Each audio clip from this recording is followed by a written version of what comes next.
অতি সম্প্রতি ভারতের লোকসভায় একটা বিল পাশ হয়েছে, সেটা আইনের আকার ধারণ করতে যাচ্ছে। সেটা হলো ওয়াকফ সংশোধনী বিল 2025।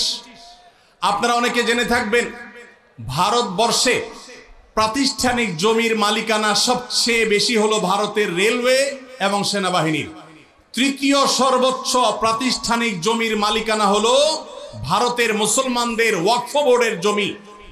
8.7 লক্ষ সম্পদের মালিক হলো মুসলমানদের ওয়াকফ বোর্ড।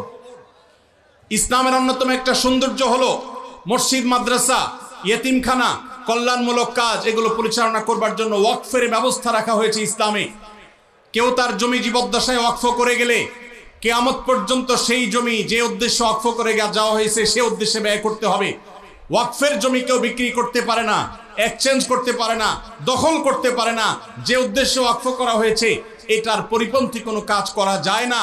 ওয়াকফের এই চমৎকার উদাহরণের কারণে পৃথিবীতে কল্যাণমূলক কাজ আজীবন বেঁচে থাকবে। সেই সাস্টেইনেবল ওয়াকফের মাধ্যমে সাস্টেইনেবল ডেভেলপমেন্টের ব্যবস্থা ইসলাম রেখেছে।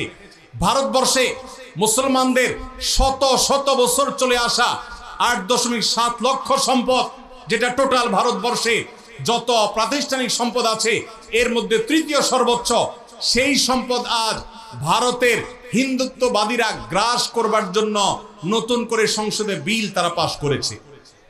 আপনারা জানেন, এই বিলে সুস্পষ্টভাবে বলা হয়েছে যে মুসলমানদের ওয়াকফ বোর্ড, যেটা নিতান্ত ইসলামিক একটা বিষয়, এটা এতদিন পর্যন্ত মুসলমানরাই পরিচালনা করে আসতো।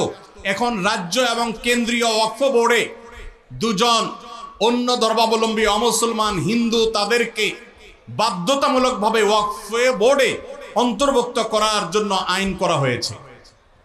তার মানে মুসলমানদের মসজিদ পরিচালনার জন্য মুসলমানদেরকে ঢুকাইতে হবে কমিটিতে। এরকম ন্যাক্কারজনক, এরকম জঘন্য বিল আজকে তারা লোকসভায় পাশ করেছে। আমরা বাংলাদেশের এই প্রান্ত থেকে এই জঘন্য মুসলমানদের স্বাধীনতা হরণকারী, মুসলমানদের অধিকার খর্বকারী এই কালো আইন যেটা হতে যাচ্ছে সেটার বিরুদ্ধে আমরা তীব্র নিন্দা এবং প্রতিবাদ জানাচ্ছি। ভাইরা আমার, আমাদের দেশে পান থেকে চুন খসলেই যারা সংখ্যালঘু অধিকার বলে চিৎকার চেঁচামেচি করে আর নিন্দা জ্ঞাপন করে, তারা যুগ যুগ ধরে যে মুসলমান নিধন করে আসছে, সেখানে সামান্য একটু গোশত পাওয়া যাওয়ার কাল্পনিক অভিযোগের ভিত্তিতে দিন দুপুরে মানুষকে পিটিয়ে মেরে ফেলা হয়।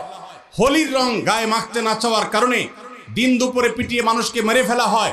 তাদের উৎসবের নাম দিয়ে মুসলমানদের মসজিদগুলোকে ভাঙা হয় বুলডোজার দিয়ে। যেখানে 1000 বছরের পুরাতন বাবরি মসজিদ ভেঙে সেখানে রাম মন্দির নির্মাণ করা হয়। ওয়াকফ বোর্ডের উপরে কর্তৃত্ব প্রতিষ্ঠা করার মাধ্যমে মুসলমানদের লক্ষ লক্ষ সম্পদ, এটাকে হিন্দুরা তাদের মতো করে মসজিদ মাদ্রাসাগুলোতে আরো বহু রাম মন্দির প্রতিষ্ঠা করার আইনি ভিত্তি তারা তৈরি করেছে। এই কালো আইন, এই বিলের বিরুদ্ধে আমরা তীব্র প্রতিবাদ এবং নিন্দা জ্ঞাপন করছি। আমাদের দায়িত্ব হবে প্রত্যেকটা মানুষ ভারতবর্ষের মুসলমানদের বিরুদ্ধে এই ঐতিহাসিক জঘন্য যে পদক্ষেপ ভারত সরকার নিতে যাচ্ছে এর বিরুদ্ধে প্রত্যেককে যার যার জায়গা থেকে প্রতিবাদ জানাতে হবে। ওয়াকফ সম্পদ এটা মুসলমানদের অধিকারের ব্যাপার, সামাজিক এবং ধর্মীয় অধিকারের ব্যাপার। মুসলমানদের সে অধিকার থেকে তারা বঞ্চিত করছে। একের পর এক কালো আইন করে করে মুসলমানদেরকে বঞ্চিত করা হচ্ছে। আমরা নিন্দা জানাই। সেই সাথে ভারতের একটা আইন আছে, 12 বা 13 বছর যদি কেউ কোনো জমি নির্বাধায় দখল রাখতে পারে সে সেটা মালিকানা দাবি করতে পারে। ওয়াকফের জমিগুলো এখন কেউ যদি এভাবে দখল করে রাখতে পারে আর সংশ্লিষ্ট ওয়াকফ বোর্ড যদি কোনো আপত্তি না জানায়, তাহলে সেটার সে মালিকানা দাবি করতে পারে এবং সে মালিকানার